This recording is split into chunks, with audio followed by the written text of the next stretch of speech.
Shalom, selamat pagi. Jemaat dikasih Tuhan, kembali kita berjumpa dalam renungan pagi.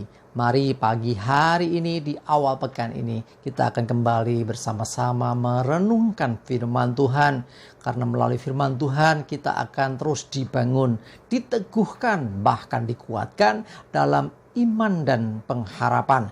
Karena firman Tuhanlah yang menjadi pedoman bagi hidup kita, menjadi sumber kekuatan kita. Bahkan firman Tuhan juga yang akan terus menuntun dan menerangi langkah hidup kita. Ya, mari sebelum kita merenungkan firman Tuhan, kita akan berdoa terlebih dahulu. Bapa di surga, kembali Tuhan di awal pekan ini kami datang ke hadirat-Mu. Sungguh kami mengucap syukur atas begitu besar kasih setia-Mu, rahmat dan anugerah-Mu. Bahkan berkat, perlindungan, penyertaan, pemeliharaan dan pertolongan-Mu atas hidup kami. Terima kasih ya Tuhan. Dan pagi hari ini kami juga mau kembali merenungkan firman Tuhan. Mari Tuhan singkapkan dan nyatakan kebenaran firman-Mu. Dan juga urapi kami ya Tuhan. Sehingga kami semua bisa menangkap pesan Tuhan dan mengerjakannya dalam hidup kami. Terima kasih. Dalam nama Tuhan Yesus kami bersyukur dan berdoa. Amin. Mari jemaat dikasih Tuhan, kita akan buka Alkitab kita. Dan renungan pagi ini saya ambilkan dari Matius 13 ayat yang ke-58. Saya bacakan. Dan karena ketidakpercayaan mereka, tidak banyak mujizat diadakannya di situ. Ya, sebelumnya Yesus berkata bahwa seorang nabi dihormati di mana-mana kecuali di daerah asalnya sendiri. Ya, karena seringkali orang melihat latar belakang. Ya, latar belakang Yesus, dia kan anak tukang kayu dan sebagainya. Sehingga akhirnya orang menjadi tidak percaya. Dan karena ketidakpercayaan itulah akhirnya tidak banyak mujizat dilakukannya. Memang ada beberapa mujizat dia buat juga. Nah, itu bukan karena iman mereka sesungguhnya, tapi karena Tuhan yang memang berkehendak. Tetapi kita mesti perhatikan ya, untuk mujizat terjadi setidaknya ada dua hal penting yang harus kita perhatikan. Yang pertama jelas dikatakan ini, ketidakpercayaan mereka menghambat akan mujizat. Artinya iman, tanpa iman tidak terjadi banyak mujizat. Nah, tetapi yang kedua memang mujizat bisa saja terjadi. Bisa saja terjadi bukan karena iman seseorang, tetapi karena Tuhan yang berdaulat. Ya, jadi kita mesti bisa membedakan ini. Jadi dikatakan bahwa tidak banyak mujizat diadakannya di situ. Nah, sekarang kita mau lihat dari sudut pandang kita, dari sisi manusianya. Kalau dari sisi Tuhan, ya Tuhan bisa bikin mujizat menurut kehendaknya, menurut keinginannya. Ya, jadi suka-sukanya Tuhan istilahnya. Ya, Tuhan mau bikin mujizat dimanapun dan terhadap siapapun. Tetapi yang kita mau belajar hari ini adalah ada mujizat terjadi karena adanya iman. Ya, dari sisi manusia, bagian kita apa? Supaya mujizat bisa terjadi. Ya, bagian kita adalah iman atau beriman, percaya. Ya, coba kita lihat lagi firman Tuhan dalam Matius 9 ayat 20 sampai 22. Saya bacakan. Pada waktu itu, seorang perempuan yang sudah 12 tahun lamanya menderita pendarahan maju mendekat Yesus dari belakang dan menjamah jubahnya. Karena katanya dalam hatinya, "Asalku jamah saja jubahnya, aku akan sembuh." Tetapi Yesus berpaling dan memandang dia serta berkata, "Teguhkanlah hatimu, wahai anakku, imanmu telah menyelamatkan engkau."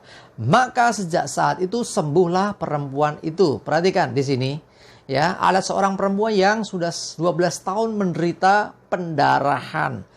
Ya, tidak tersembuhkan oleh tabib manapun, oleh obat apapun. Tapi hari itu perempuan itu mendengar ada Yesus lewat daerah situ. Sehingga timbul dalam hatinya. Ya, katanya dalam hatinya, "Asalku jamah saja jubahnya, aku akan sembuh." Ini iman yang luar biasa. Bukan hanya berkata dalam hatinya, tapi dia bertindak. Iman butuh tindakan. Nah, tindakan yang dilakukan perempuan ini adalah dia mulai mendekati dan dia mulai menjamah jubah Yesus. Nah, pada waktu itu Yesus berpaling dan memandang dia serta berkata, "Teguhkanlah hatimu, hai anakku, imanmu," perhatikan, "imanmu telah menyelamatkan engkau." Nah, sejak saat itu sembuhlah perempuan itu. Jadi di sini ada iman dari perempuan itu yang membuat kuasa Tuhan itu akhirnya menyembuhkan dia. Ya, kalau di dalam versi Injil yang lain ya, di bagian yang lain dikatakan bahwa Yesus merasakan ada kuasa yang keluar dari dirinya. Nah, inilah kenapa bisa ada kuasa Allah keluar dari Yesus. Karena ada iman dari perempuan ini. Nah, jadi iman berhubungan dengan mukjizat. Perempuan ini mengalami mukjizat karena imannya. Karena dia percaya. Dan ingat, bukan hanya iman dalam arti percaya saja. Tetapi iman yang bertindak. Ada tindakan iman. Dan perempuan ini melangkah dan menjamah jubah Yesus. Dan akhirnya mukjizat terjadi. Jemaat dikasih Tuhan, ayo. Apapun yang engkau alami, ingat, imanmu itu bisa menggerakkan kuasa Allah terjadi atas hidupmu. Dengan iman yang sungguh dan engkau mentaatinya tentunya. Ya, iman bukan hanya pasif, tapi iman yang aktif. Ya, iman yang bertindak. Ya, ketika engkau mengimani, engkau mempercayai sesuatu dan engkau bertindak, maka ada mukjizat Tuhan yang bisa terjadi atas hidupmu. Karena itu mari sekali lagi ya, Tuhan memang bisa bikin mukjizat menurut caranya dia sendiri atau menurut kehendak Tuhan sendiri. Tapi dari sisi kita juga, kita mesti mengerti bahwa iman kita itu akan menggerakkan kuasa Allah sehingga mukjizat pun bisa terjadi. Dan itu juga dikenan Tuhan. Tuhan berkenan kepada iman seseorang. Mari saya mengajak kita semua yang bergumul, yang punya masalah apapun, mulai teguhkan imanmu dan mulai percaya dan mulai bertindak seperti perempuan yang pendarahan ini. Ya, bukan dia diminta Tuhan, tapi dia percaya sungguh-sungguh kepada Tuhan dan berinisiatif untuk dia bertindak. Dan apa yang dilakukannya mendatangkan mukjizat sehingga dia mengalami yang namanya kesembuhan dari sakit pendarahan itu. Dan Yesus berkata apa? Teguhkanlah hatimu anakku. Imanmu telah menyelamatkan engkau.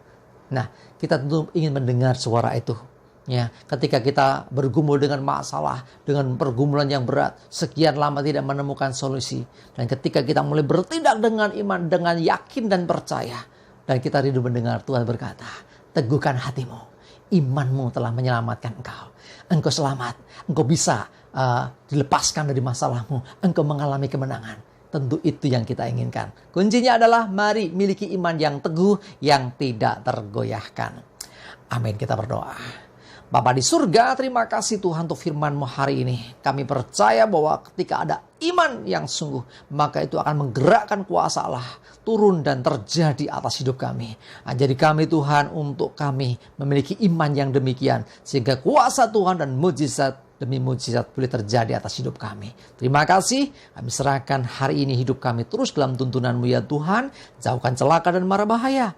Damai sejahtera dan berkat Tuhan menyertai kami semua. Dalam nama Tuhan Yesus kami bersyukur dan berdoa. Amin. Mari jemaat dikasih Tuhan, semangatlah terus, majulah terus dalam iman dan pengharapan. Tuhan Yesus memberkati kita semua. Amin.